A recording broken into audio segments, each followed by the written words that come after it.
All right, so I'm going to start this video by just kind of going over the main reason why people lost points all around. Remember that when it says write down, you could just put down an answer like $900 without showing work. However, if it says find or calculate or other words that we talked about, you're going to have to use like show work. So if you used a graphing calculator, you can say use the GDC, which stands for graphing calculator, and you can say that, and that's considered showing work. So just to kind of put that out there right at the beginning. So for the first one, it says write down the daily cost. If no lithium batteries, X is the number of lithium batteries. So you're saying where X is equal to 0. So all I did is I plugged this whole thing into the calculator, right? Wherever I saw X, I plugged in 0 there. You hit enter and you get $900. Please, again, this is not TV. Do this yourself and make sure that you get $900 for the first one. For the second one, it says find, right? So since it says find, I'm going to have to show work as to how I'm doing my work. So this says C prime, which is code for the derivative, which is the same thing as dc dx. So C prime is equal to, and you have to show how you're getting, like that you know how to do the derivative. So the derivative of 900 is a constant, so that's just going to be 0. So you can write that, you have to write that 0 down. And then to find the derivative of 18x to the first, what you do, right, is you take the 1 and you multiply it by the 18. So that's going to be 1 times 18. And this is going to be 1 minus 1, which is 0, right? So that's going to cancel out. X to the 0, we talked about that, I think, a lot. And then over here, we have the minus sign, because that's what comes next. You're going to do 2 times the 0.01 x, and this is 2 minus 1, which is just x to the first, so you don't have to put that there. And then for the final term, we're going to do minus 3 times, right? Take the exponent, multiply it by the coefficient, which is 0.002. And then again, we do minus 1. So 3 minus 1 is 2. Okay. So then you have to write down the final answer. So C prime is equal to, right, 0 plus anything is itself. So 1 times 18 is 18. And then you put minus 2 times 0.001 is 0.02. My bad. I had an extra 0 there for no reason. And then the x comes down. And then 3 times this little mess right here is going to be 0.006 x to the second power. So this right here is our derivative, and this would get you full marks or full credit for part B. Okay. For C again, it says find. So you have to actually show work here. So it says x is 50 here. So wherever you see an x in the original, so you're going to write 900 plus, and again, because you have to show work. Oh, my bad. This says find the marginal cost. My bad. So you're going to take the 50 and you're going to plug it in here. So it's going to be 18 minus 0.02. And then wherever the x is, you're plugging in the 50. And again, you have to write these down. Minus 0.0006. And instead of the x, you're putting in the 50 again. And you take all of this, plug it into the calculator. Don't forget the squared like I just did. Plug all of this into the calculator and you're going to get 1550. Final answer. For 100, again, it says find, so you're going to do the same thing. 18 minus 0.02 times 100 minus, I know it's tedious, but you need to do it to get full credit. 6, and then times 100 squared is equal to, and this one, when you plug it into the calculator, is going to give you $10.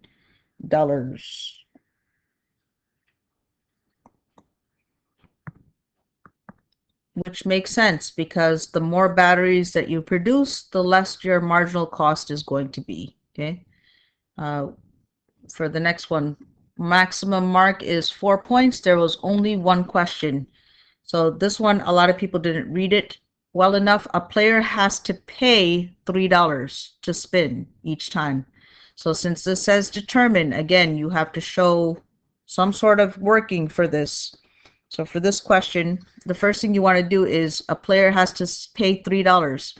The prize is $2. So here you have to take, let's just say section A is where the spinner falls. You still have to do 2 minus 3, which is equal to -1. You have to subtract 3 from each of these. 4 minus 3 is equal to 1. 7 minus 3 is equal to 4. 1 minus 3 is equal to -2. Okay, so that's the first thing, is you need to write each of those down. And then after reading this, it says half of the spinner is section A. So this one right here is going to be a half. For part B, C, and D, it says the remaining half is split evenly, right? So it's split evenly among the other ones. So this one right here, if this is a half, right? If, like, let's just say I were to go ahead and go like that, B is going to, well, all the parts right here is there's 6 parts, 1, 2, 3, 4, 5, and 6, and B is 1 out of the 6 parts. C is also 1 out of the 6 parts, and D is also 1 out of the 6 parts. So that's how you have to get the expected probability. So now when you're doing this to find the expected probability, remember how you do that is you multiply.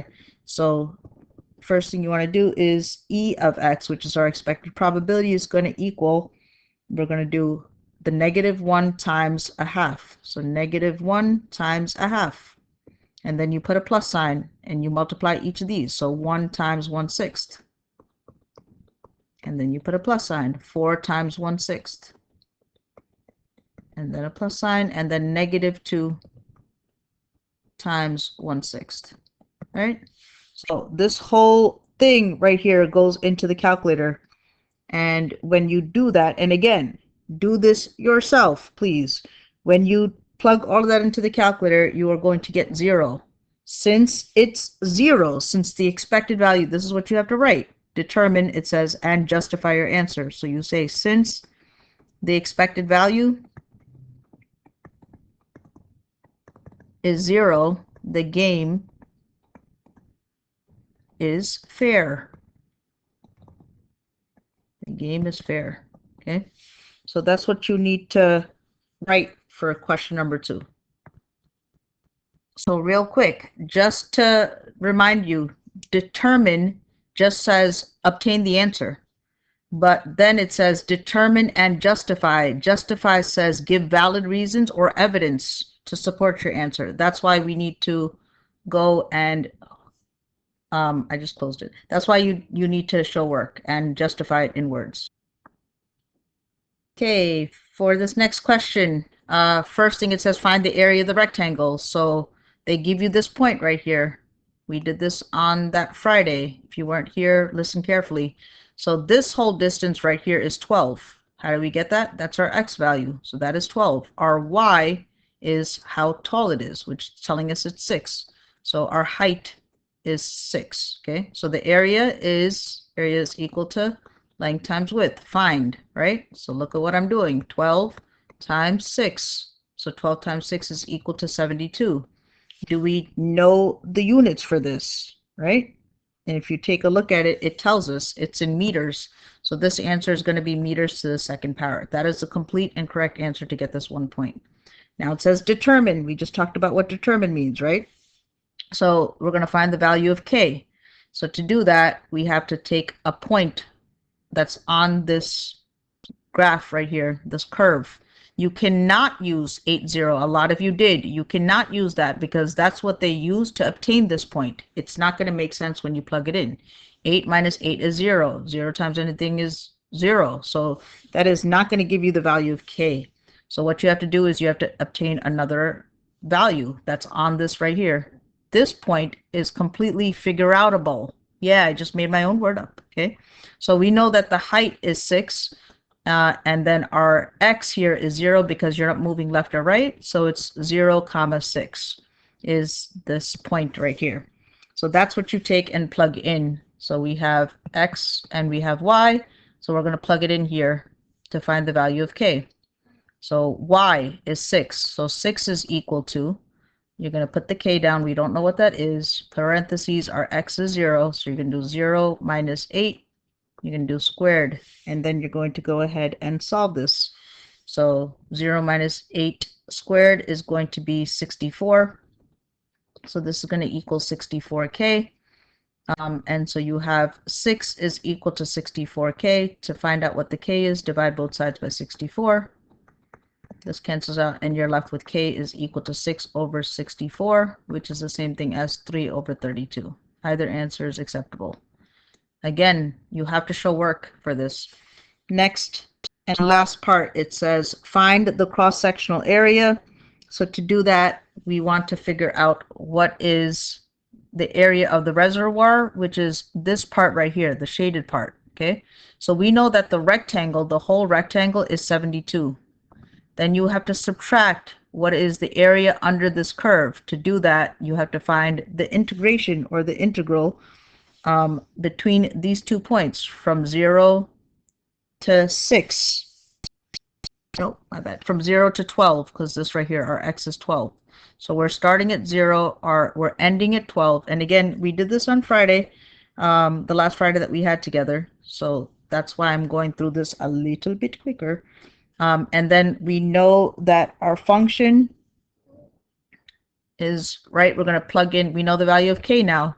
So we're going to plug in the value of k right here. So it's going to be 3 over 32. You could use 6 over 64 if you want. Then it's parentheses, and you're going to put in x minus 8 squared dx. Okay, so you could take that whole lovely thing and you could plug it into the calculator, or you could do it in parts. 72 minus, when you plug all of this into the calculator right here, you're going to get 18. So 72 minus 18 is 54. And again, I'm doing my work because it says find, and I'm finding the area, which is 54 meters per meter squared. So that is the answer for part C. All right, so for the next question, it says the word find. So we have to show some work here. So if you took a look at the question, they told us that the interest rate is at 4.3%. So I've put 4.3 in. The loan is for $12,000. So that is the present value. So I put 12,000 in. The payment, so it has to be repaid. Repaid means money is going out. So I put a negative sign for the 1,500. Okay. And then the future value, right? After you pay it off, you want the loan to be 0. Okay, the interest and everything, you want nothing to be there. So you put future value is 0. Since it says compounded annually, that is a 1 here and a 1 here. And then you go up to n because they are looking for part 1 about, it says find the number of years. So you hit alpha and enter. And it tells you this is about 10 years to repay. So find the number of years it'll take to repay the loan. Remember, you cannot just write 10 years, right? You have to put down what you put into the calculator. So n equals, this is the alpha, enter, or solve if you wanted to write that. And you put the I%. You have to put 4.3, right? Everything that you put into the calculator, you have to write down because it says find. Then here it says calculate. Again, calculate means you have to show work. You can't just write an answer. So for calculations, right, what you're going to do for that is you just figured out that it's going to take 10 years, 10.01 years. Okay. So you have to look and see how much also you're making payments for. So it is in payments of 1,500. So for this question right here, you're taking the amount of payments that you're making per year and you're multiplying it by how many years it's going to be. In this case, it was 10.01, right? So I'm going to go ahead and put that into the calculator. So you go here to the calculator and you do 1,500 times 10.01. If you wanted to be a little bit more exact, you can put more numbers in, and you'll still get that. Once you do that and you hit enter, you're going to get $15,015. So to calculate the total amount, this is going to be $15,015. Okay, that is how much the total amount is going to be. That is the answer for A2. For the next one, It says the loan is to be amortized. Okay, if you don't know what this word means, it is irrelevant. It's just going to happen over 5 years. And we're looking for the annual payment. So now instead of the n being 10.0 whatever, they're telling us the n is going to be 5 years. And the rate doesn't change, so it's still going to be 4.3. The amount for the loan is still 12,000. However, it says find the annual payment. So this is what we're going to have to find. So for right now, let's just go ahead and put a 0 in there. For the future value, that's also 0. It's still being compounded annually, so you leave that as 1 and 1. And since we're looking for the annual payment, you go here to payment and hit alpha solve. So it's going to be, you're going to have to pay 27.18, and that is about 28 cents. So the annual payment made at the end of each year, so that is going to be 27.18.25. That is the annual payment. And again, because it says find, you're going to write that down, right? N is equal to 5. I is equal to 4.3%, right? So again, you're going to write down the steps that you put to get that answer. For this part right here, it says calculate the total amount. You do this something similar that we did up here. So that has been paid in amortizing the loan. So you're going to take the amount that you just found, and this is over 5 years. So you're going to multiply it by 5. And then this is going to be about $13,591. Okay, that is the full and correct answer for number 4. Number 5, find the gradient. Find, right? We have to show work of L1. So here is L1. You can tell it's going to be a negative slope because we are going down, so it's negative. So what you have to do is you have to pick 2 quote-unquote good points. Like this is not a good point because it doesn't fall on the little X or the grid mark. So I go down. Okay, this is another good point right there. So I could use that. So I'm looking for rise over run for that right there, right? So this is 3. So my rise is going to be 1, 2, 3. So my rise here is 3, and my run here is, this is 2, this is 4. So my run here is 4. So that means that my slope is going to be negative 3 over 4. Okay. For showing work, I just did this graphically. If you want to use the formula y2 minus y1 over x2 minus x1, you completely can do that by using the coordinates.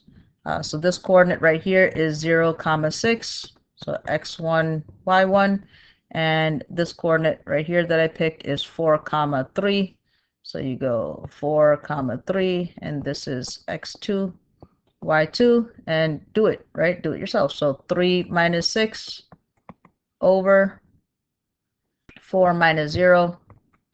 So 3 minus 6 is negative 3. 4 minus 0 is 4. That is another way of also showing work. Okay. The next one, it says find the equation of L1, giving your answer in that form of y equals mx plus c. So the m is the slope, which is what we just found. So you put y is equal to negative 3 over 4 x, and then the c, aka in America we call it the b, is our y-intercept. So it crosses the y-axis at 6, so I put plus 6. There is my answer for part 1, 2. How can I show work? You could literally write y-intercept is 0, 6, and you can show that you plug that in. Okay.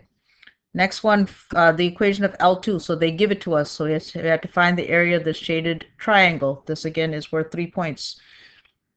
So they're telling us the equation of L2 right here.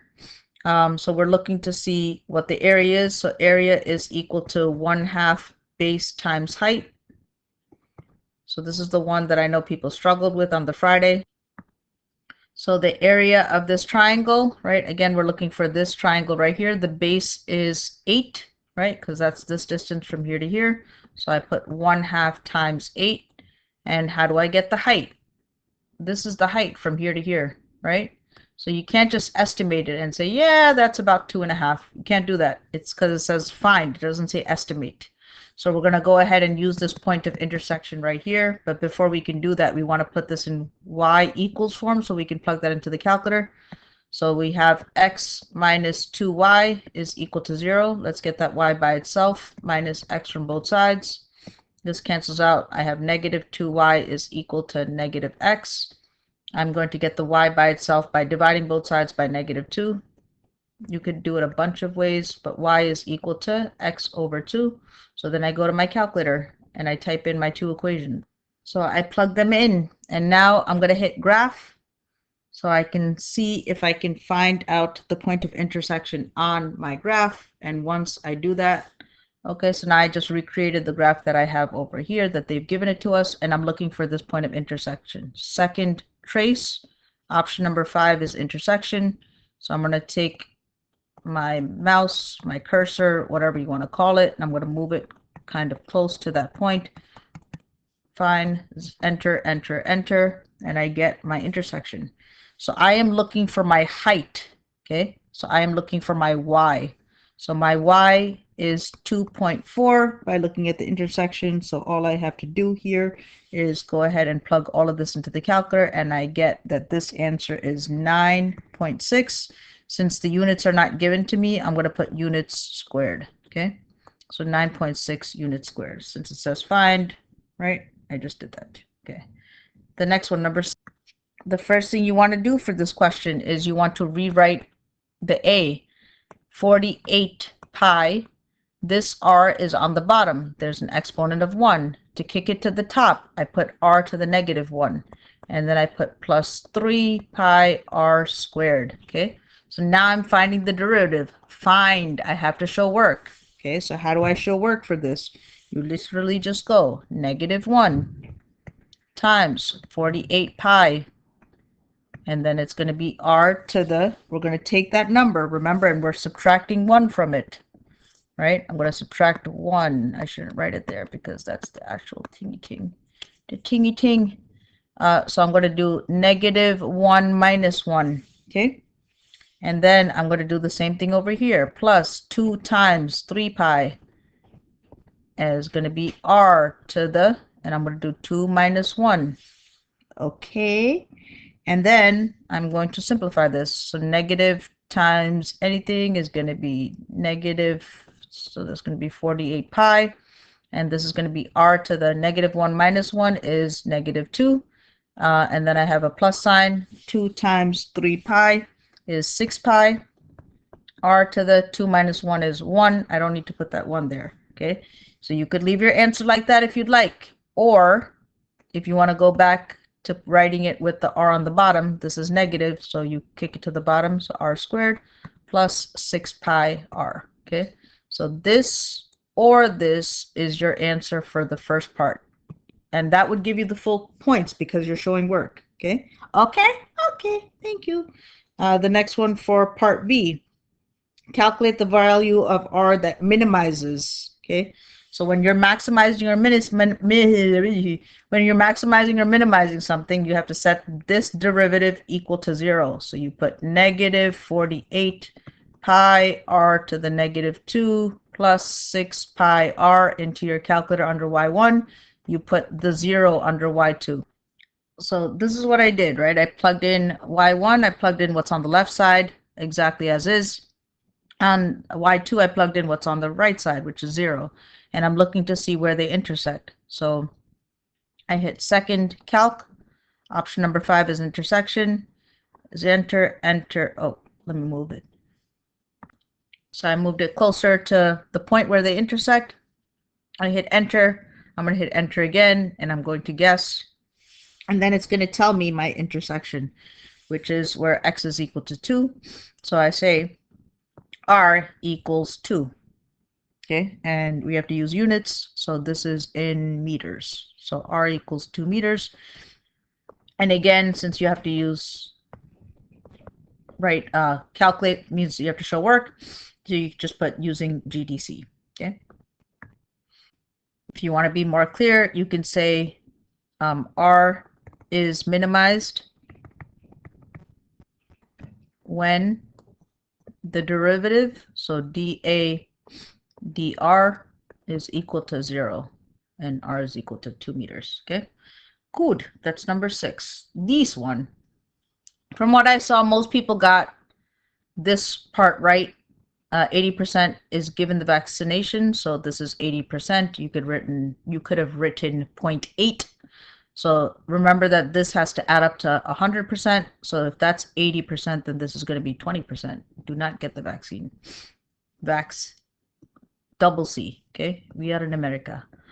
So vaccination. Then they tell us of the participants who received a vaccination, which is 13% go on to become sick. So this is going to be 13%. So to find out what this is, again, this has to equal 100%, which means that 100 minus 13 is 87%. Good. And then if we keep reading, of the participants who do not receive a vaccination, so that's this path, 25% go on to become sick, which means that 75% do not get sick. Done. Filled in the tree diagram. The next part says, find the probability that someone in the trial becomes sick. So becomes sick is, this path is one path, and this path right here is another path. So what you have to do to find out what that probability is, let's go back to drawing, is you have to take this number times this number. So you do 80%, which is 0.8, and multiply it by this number right here, which is 13% or 0.13. And then it's that path, or the word or means to add in probability. And then you can go down this path. 20% is 0.2 times 25% is 0.25. Plug all of that into the calculator and you get 0.154. And if you want to write it as a percent, that's 15.4%. Okay, so that is the probability that someone in the trial becomes sick. It doesn't say with vaccine or without, so you have to consider both cases. For the next one, part C, write down the probability that someone becomes sick given that they have had the vaccine. So given formula is probability of A and B over the probability of the second one, which is B. So becomes sick. So to do that is, again, it says write down. So this one, technically we don't need to show work, but I'm just doing it just to be safe. Let me switch colors. It's hard to see. So probability of A and B, so that they're sick given that they've had the vaccine. So we did that already, right? So that's 0.8 times 0.13. So 0.8 times 0.13 is going to go on the top. And on the bottom, given that they have the vaccine, so what percent have gotten the vaccine? So I'm going to try to do a better job explaining this part at the top. Write down the probability that someone becomes sick given that they have had the vaccine.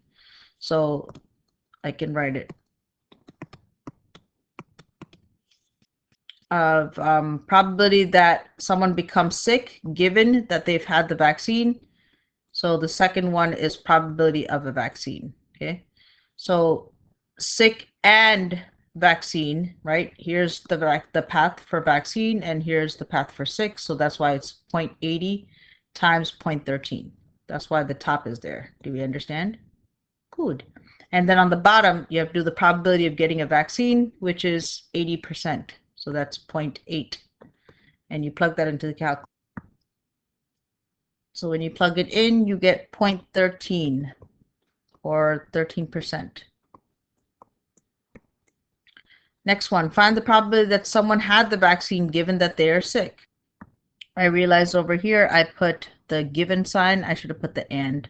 So the probability of sick given that they have the vaccine is equal to this. Okay. Find the probability that someone had the vaccination given that they are sick. So the probability of that someone had the vaccination given that they are sick, right? So now we're doing the probability of V given S. So that is the probability of V and S over the second one, which is a probability of someone being sick. We found that out, right? The probability that someone in the trial becomes sick is 0.154, so that goes on the bottom. And the probability of vaccination and sick, right? We did that right here, which is going to be 0.8 times 0.13. And when you plug that into the calculator, you're going to get, I think it's 0.675. Yep.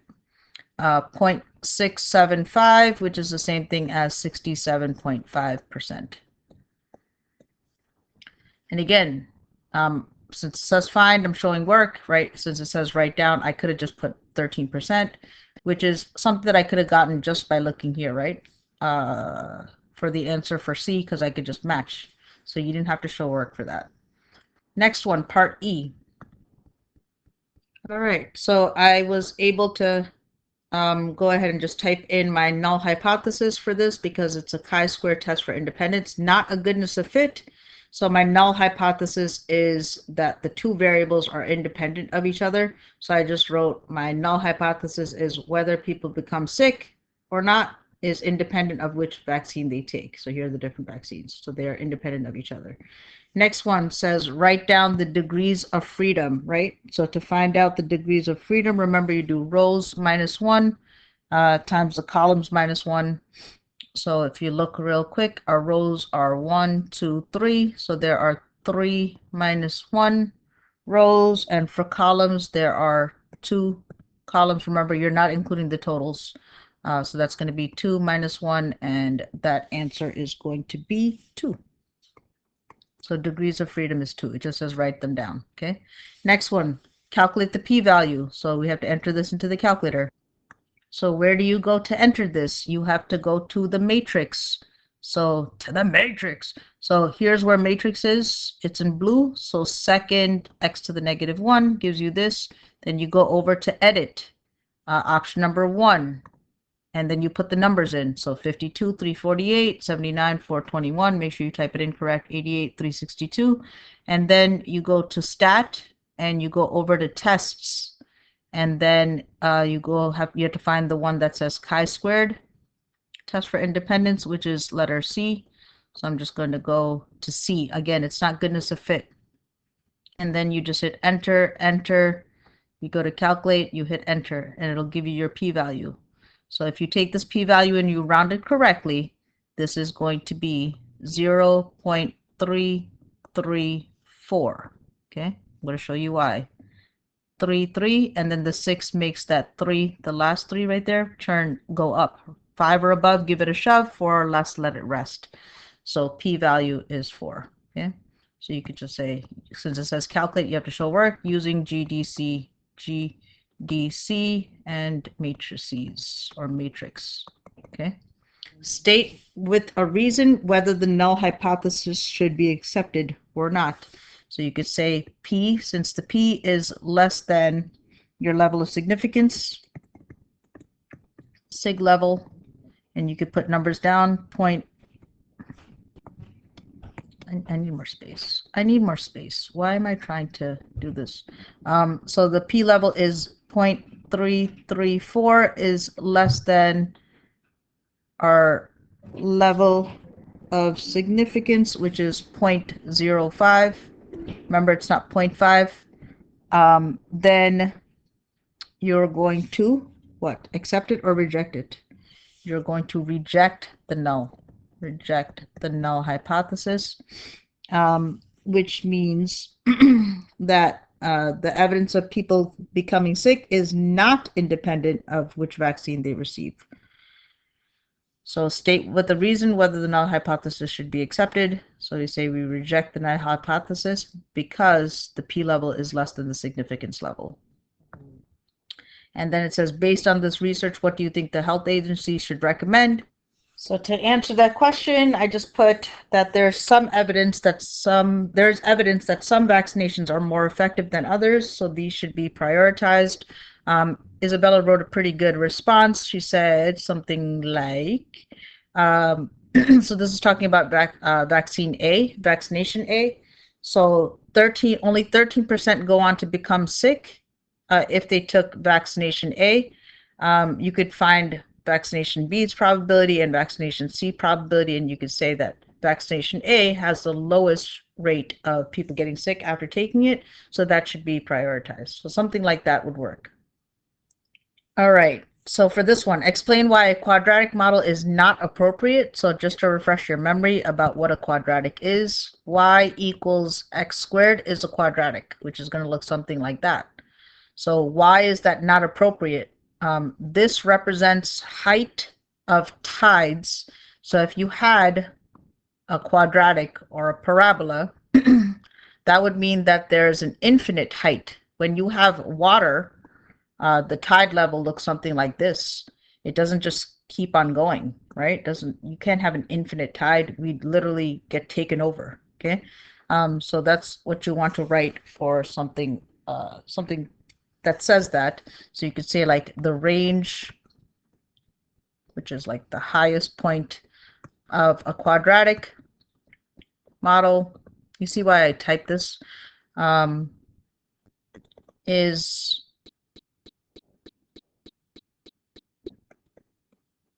to infinity for the max, so not appropriate.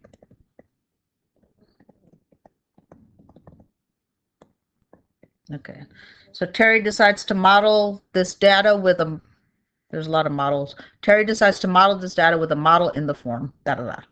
Use this model, again, model, to write down the period, the amplitude, the equation of the principal axis. Sure.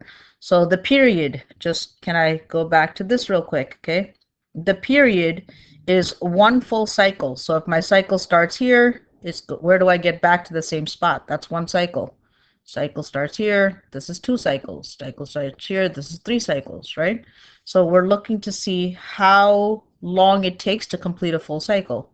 This is where the graph starts. It goes down, comes back up right here, right? How long did that take? It took from 0 in x to 12. It took from 0 to 12. So that means that my period is equal to 12. It's honestly that, I don't want to use the word simple, but it's like that. Then it says, what is the amplitude? Amplitude is the same thing as the height of this graph. So the highest point right here is 2.5. The lowest point right here is 0.7. So you do 2.5 minus 0.7. And since we are looking for the height of this graph right here, you have to take that and you have to divide it by 2. Okay, so to do that, again, amplitude, for those of you that didn't know, is the height of the graph from the midline. All right, so you're looking for this distance right here. So when you plug that into the calculator, you're going to get that the amplitude is going to be 0.9. So 2.5 minus 0.7 divided by 2.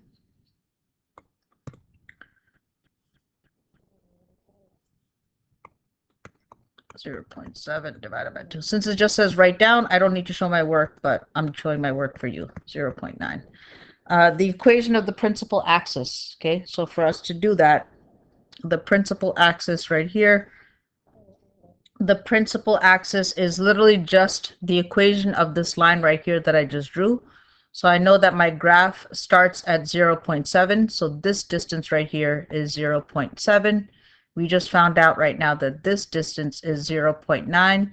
So the principal axis is going to be right here. I'm going to take these two numbers and add them up, and I'm going to get 1.6.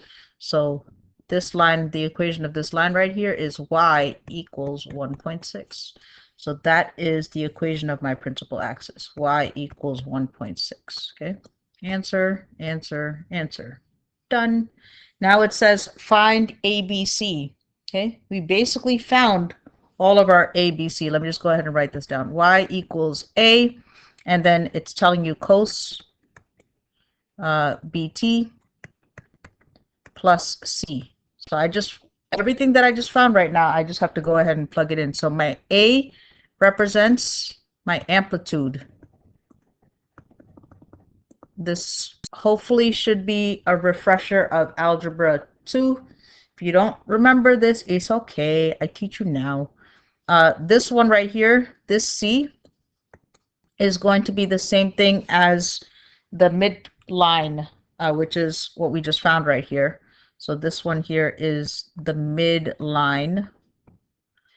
And then our B is going to be the same thing as our,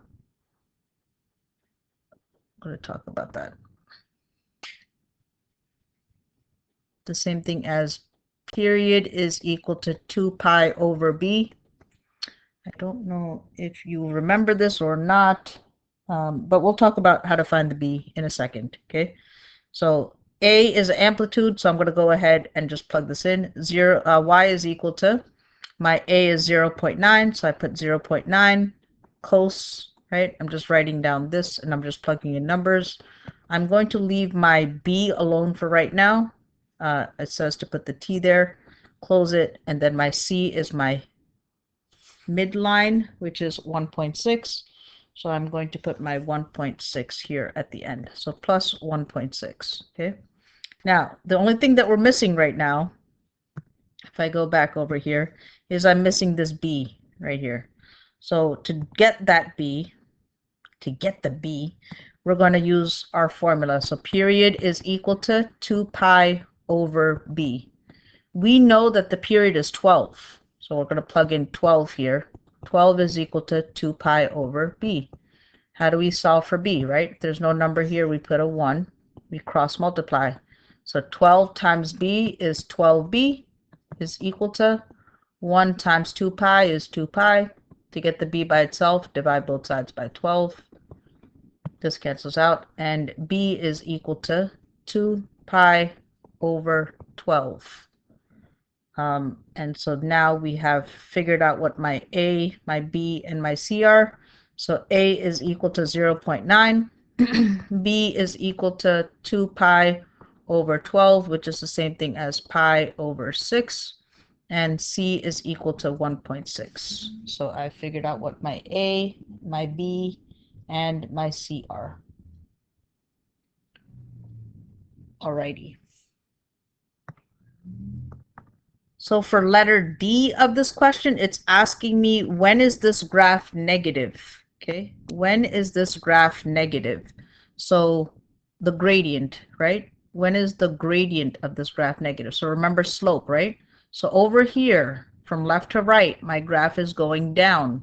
So that means from here, which is 0, to 6 is where my slope is negative. Any point along this line, my slope is negative. Here it's positive. So I'm going to write that down. From 0 to 6 is when my gradient or my slope is negative. Don't put the equal sign, because this is where the slope is 0. This is also where the slope is 0. So that's why those 2 points don't count. It's anywhere in between it, from 0 to 6. This is 6. This is 0. Okay. So that's how I got my answer for part D. The next two questions can be beast mode. When the tide is less than a meter, Terry can't take his boat out sailing. What times during this 12-hour period can Terry go sailing? Give your answer in hours and in minutes. So first thing to do for this question is to go ahead and plug in my equation that I found earlier. So 0.9 da-da-da. Instead of t, you're going to put x in. And then it says when the tide is less than 1 meter. So I went to y2 and I put 1 there. And then I hit graph, and this is what I got, right? So when it's less than a meter, which is boom right here, right? It doesn't make sense to look at the negative side because you can't have negative time. So over here, we're looking to see where this starts and where this ends, right? So I hit second calc or trace. Option number 5 is intersection. I'm going to go over here and hit enter, enter, enter. This is when it starts. You see how it starts crossing to go down the blue line, or the graph goes below the red one. So the first point is going to be 4.39. So you could say, what times can he go sailing? So he can go sailing from 0 to less than or equal to t, which is our time, less than, so 4 point, I think it was 39, yeah, so 3 significant figures. 4.39 is what my calculator gave me right here. And then, right, this is where it falls below the 1 meter, so he cannot go sailing there, but it picks back up over here. So hit second trace. Option number 5 is intersection. So I'm going to go over to the right to find out where my second intersection is, because this is where he is going to be over a meter. Enter, enter, enter, and it gives me 7.61. So I could say from 7.61 through, right? Again, I'm not including 7.61. I put the T here, and it goes to the highest, which is 12 hours. So this is how long he can stay above. So we're going to go ahead and convert this, right? So this is for the number of hours. It says give your answer in hours and in minutes. So for minutes, we're looking to see how much time this is. So if I were to go ahead and convert it. So now you might be wondering, how do I take these times and how do I convert it into hours and minutes? So what you do for that is, this is the same thing as 0 is going to be 0 hours, which is like 0 colon 0 0 less than or equal to, we can leave the T for time, less than 4.39, right? So what is that in terms of like hours and minutes? So that's 4 o'clock. So this is AM. So I do 0.39 times, right? There's 60 minutes in an hour. So that's going to be 23.4. So I can say that this is about 4:23, 24, right? Because it's a little bit more than 23. So I could say 4:24 a.m. Is going to be my first answer, and then just these. And then for this one right here, 7.61. So I do the same thing, 0.61 times 60 minutes. So that is 36.6. So I could say that this is going to be from 7:36 a.m.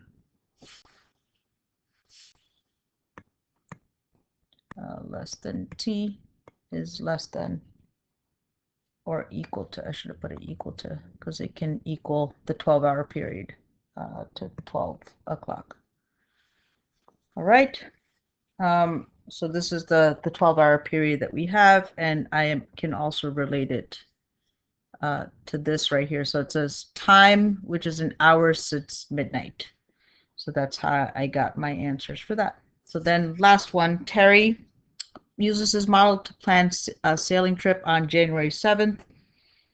So that is a while after January 7th. So this is on January 1st. So this is going to like keep on going. So this is like hours since midnight, right? So this is only January 1st. January 7th is we have to keep on going, right? So for this one right here, you could say comment on the suitability. You can say like since January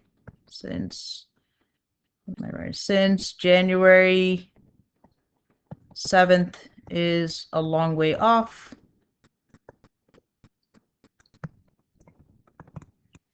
You could say something like the data is not appropriate, or the model is not appropriate.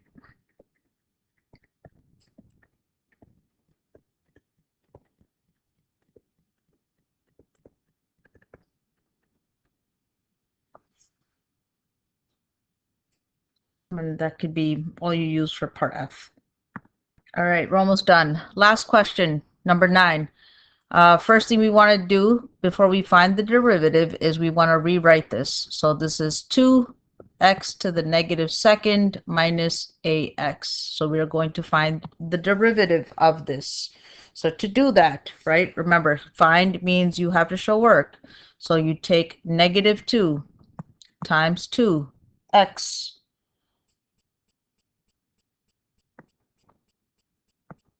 and you take this number right here and you're going to subtract 1 from it. So negative 2 minus 1. Then you put a minus sign and then you do the same thing over here, which is there's an imaginary 1 there, so you do 1 times a, we don't know what the a is, x, and then you do 1 minus 1. So we're going to go ahead and simplify that because it says show work. You're going to need to simplify this as much as possible. So negative 2 times 2 is going to give us negative 4. This is going to be x to the, plug this into the calculator, negative 2 minus 1 is the same thing as negative 3. Okay, so that's the first part. And then I have this right here, 1 minus 1 is 0. Let me just go ahead and do this in order. So then I have minus 1 times anything is going to be itself. And then, like I was saying before, x to the 0 power is the same thing as 1. So this 1 times a is going to be minus a. And then I bring this down, 4x to the negative third. Okay, so this is going to be what the derivative is. So f prime of x is equal to negative 4x to the negative third minus a, which is the same thing as negative 4 over x to the third minus a. Okay, so this answer, or this answer, is correct. Then it says show that, so they're even telling you that a is equal to 1/2. Remember what the words show mean is you have to actually do some calculations or do some work. So how do we do that? You're going to take what you just found out right now, which is negative 4, and instead of the x, you're going to plug in this negative 2 in, because they're saying that it has a local minimum at x equals negative 2. So minimum means, right, take the derivative and set it equal to 0. Okay, so they're telling you that it has a local minimum at negative 2. So all we're doing is wherever we see an x here, we're going to plug in a negative 2. So it's going to be negative 2 to the negative 3. And then it's going to be minus a. And it's telling you that that's where the minima is, which is that you take the derivative and you set it equal to 0. So this is enough now to help us find out what the a is. Okay, so how do you do that? I'm going to take it right here. So I have negative 4 over, since this gets kicked to the bottom, you could take this whole thing, and if you didn't know that, you could plug it into the calculator. Negative 2 to the third power minus a equals 0. So to find out what a is, I add a to both sides, add a to both sides.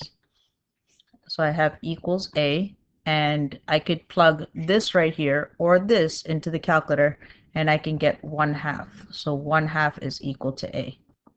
And just in case you were like, wait, what? You could plug it into the calculator, either this, or you can plug in this right here, right? Because if I add a to this side, add a to this side, let's just say you didn't go ahead and simplify it. So I have that this whole thing right here is equal to a, and again I can plug it into my calculator. Negative 4 times, right, I'm plugging in negative 2 here, so negative 2, close that to the negative third power, so I hit enter and I still get 0.5, which is the same thing as 1/2. So it says show that a is equal to 1/2. We just showed it. Okay, so we're good with that. Good with that. Find the y coordinate of the local minimum of the function. So now you have the function, right? So we have f of x is equal to 2 over x squared. So I'm going to write that down. I don't have any unknowns yet. Minus, right? We already know that the a is 1/2. So right here, instead of this a, I can plug in 1/2 x. Okay. So now it's telling me that wherever your x is, right, you're plugging in the number negative 2. Why? Because that's where the minimum is. So you're plugging in 2 over, right, negative 2 squared minus 1/2 times negative 2. So you're plugging all of that into the calculator. And when you do that, you're going to get 1.5 as your answer, which is the answer for part C. Part D, sketch f of x. So you're going to take the function and you're going to plug it into your calculator. So y equals, go ahead and plug, let's get rid of this, let's get rid of this, plug what you, write this, plug this in to the calculator. So I typed it in, and then it tells me I have to use these numbers, so I have to press window, And for my x, I want it from -5 to 6. So I'm changing my min to -5, and I'm changing my max to 6. And then I'm going to go to my y's, and I'm going to do what it tells me, from -3 to 6. So -3, and my max is going to be 6. I'm going to leave everything else alone, and I'm going to take this right here, and I'm going to sketch it on my paper. Okay, so I didn't do this in the video in class, but I'm going to do it now just to teach you how to actually do this, right? This says sketch the graph, so I'm going to go ahead the way that it tells me. I'm going to go to -5, and then over here I'm going to go to 6, 2, 3, 4, 5, 6, and then in the y's I'm going to go from -3 to 3 up until +6. 1, 2, 3, 4, 5, 6. Okay. And again, I know it's a sketch, right? You want to try to make it as accurate as possible. So I found out my minimum point, which is -2, 1.5, -2, 1.5. That's my minimum. And so my graph does something like this. And over here on the right hand side, if I go back to my graph and I look to see what's going on here, it goes through that point right there. So I'm going to go ahead and do something like what it has. So I'm going to go like this. Okay, and draw that part right there, and I'm good. So that's my answer to part D. I just did C and D. For letter E, state the values of x for which f of x is increasing. So if you look at our answer in part D, which is the graph right here, we can see that f of x is increasing, right? It's increasing on this part right here, right? From negative, this point right here was our minimum. So from -2 up to 0. So for part E, let's just go ahead and write that from -2 till 0. X is going to be between -2 and 0. That's where the graph is increasing from here up, right? Look, increasing. Here it's decreasing, here it's decreasing. And again, we're reading from left to right.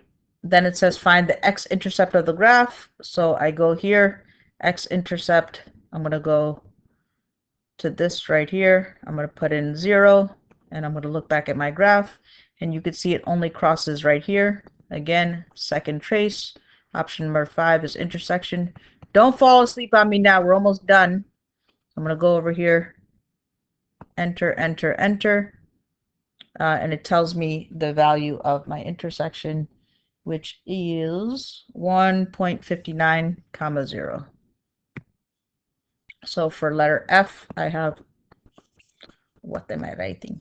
1.59, comma 0 is my x-intercept. Then it says calculate f prime of 2. So we have our f prime already. We figured that out right over all of this. So I'm going to plug in my 2 here for x. Okay, so let's do that. So I'm going to do negative. Right, let's just say I go ahead and use this one. So there's going to be -4. Instead of my x, I'm plugging in the number 2. This is to the -3rd power minus a, right? We already know what a is. A is right here, so -1/2. You take all of this and you plug that into the calculator and hit enter, and you're going to get -1 as your answer. So that is the answer for part G. Okay. Oh boy, Lord Jesus. We're almost done. Letter H. Find the equation of the normal. So normal means we're finding the perpendicular line. So we have to find out where we are finding the normal of, right? So if you look over here, it says we're finding it at x equals 2, which is exactly what we found here. So the slope is -1. So the slope, which is f prime of 2, we found is -1. For the normal, we're finding the negative reciprocal of -1. So the negative reciprocal of -1 is +1. Why? Because negative reciprocal, right? If it's negative, it changes positive, and you flip this fraction. 1 over 1 is the same thing as just 1. So my negative reciprocal is +1, okay? The next thing you need to do is you need to find out what y is if, right, x equals 2. What is y? So I'm going to go to my function, which is my original, which is right here. Again, I know what my a is. So let's go ahead and write this down. So I have y is equal to f of 2. Okay, so I'm going to go ahead and plug in 2 for the function that I have at the top. Let me just go up here. So you see this right here, or this. I'm just going to write it down. So 2 over x squared. Let me just write this down. 2 over x squared, right? I know I'm going to plug in 2 here, but hold on, hold your horses. And then I go over here and it says minus ax. So remember what our a is, 1/2. So I'm going to write minus 1/2 x, minus 1/2 x. Okay. So now wherever I see a x, I'm plugging in the number 2. The number 2. So 2 over 2 squared minus 1/2 times 2. All of that gets plugged into a lovely calculator, and you're going to get -1/2. Okay, we're almost done. So now you have to find an equation of the line. So y minus y1 is equal to m parentheses x minus x1. So we found out that the slope is 1, right? So I'm going to plug the 1 in, x minus our x1. We just found out that our x1 is equal to this point. Here's our point is going to be, right? We're plugging in x is 2, and our y is -1/2. -1/2. So this is our x, this is our y. And let's be very specific. So my x1 is 2, so I'm plugging in 2 here, is equal to, I'm going to do y minus my y1, which is -1/2. -1/2. Okay, so now I have to like solve this to get my y equals mx plus b form. So negative negative is the same thing as a positive. So y plus 1/2 is equal to 1 times anything is itself, x minus 2. I can do minus 1/2 from both sides, minus 1/2, and I get this cancels out. So y is equal to x minus 5 over 2, right? 2 minus 1/2, I can plug into the calculator. So I get x minus 5 over 2. So this is the equation of my line. The extra credit question, we're